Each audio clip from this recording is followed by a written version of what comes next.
সকালে ঘুম থেকে উঠে বাড়ির পরিবেশটা দেখতে কিন্তু ভীষণই ভালো লাগে। তারপর এই যে দেখো মেয়ের জন্য ম্যাগি বানিয়ে নিয়েছি। এখন রোদে বসে বসে মেয়েকে খাইয়ে নিচ্ছি। ওকে খাওয়ানো শেষ হলে আমার মনে হয় সারাদিনের অর্ধেক কাজ শেষ হয়ে গেল। তার কারণ ওকে খাওয়াতে গেলে এতটা যে সময় লাগে কি বলবো তোমাদেরকে। আর ও প্রত্যেক দিন কিন্তু একই খাবার খেতে চায় না। ওকে আলাদা আলাদা খাবার দিতে হয়। আর ওকে খাওয়াতে গেলে কিন্তু ভীষণ ঝামেলা করে, ভালোভাবে খেতেই চায় না ও।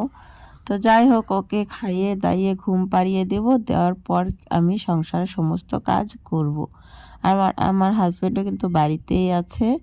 তো এই যে দেখো মেয়ে কিন্তু ঘুমিয়ে গেছে। এখন মেয়েকে ঘুম পাড়িয়ে তারপর কিন্তু আমি সমস্ত কাজগুলো করে নিয়েছি। শুধু এই ঘরের কাজ একটু একটু আছে।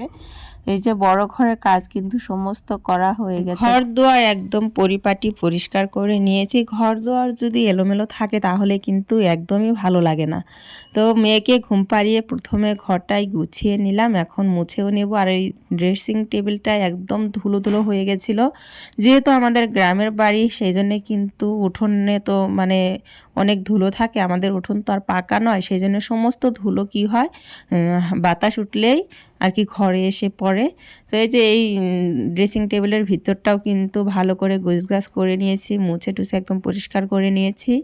আর এই যে দেখতে পাচ্ছ এই ফটোটা, এটা কার বলো তো? এটা আমার বড় ছেলের ফটো।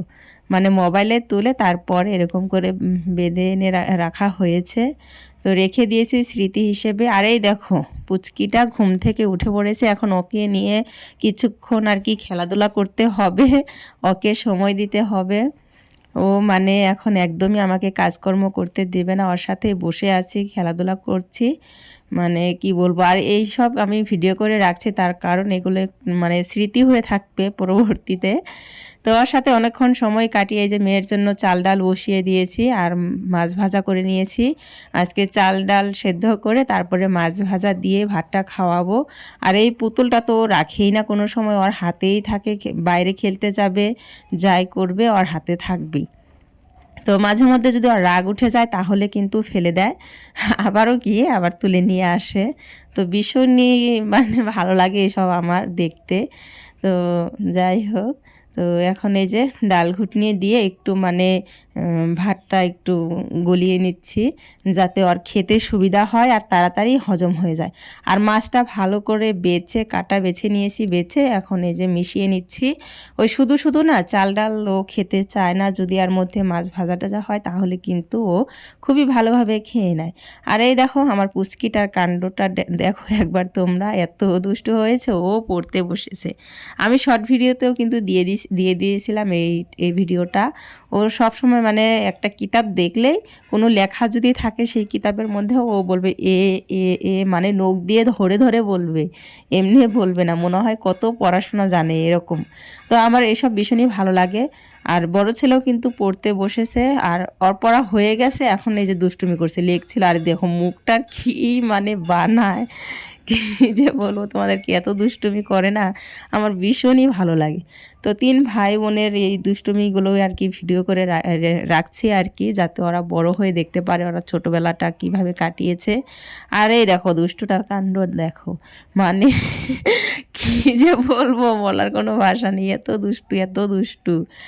তো আমার হাজব্যান্ড কিন্তু এখনও বাড়ি আসেনি, ও বাজারে গেছে। আর আমরা তো ওই যে দুষ্টুমিগুলো করছি।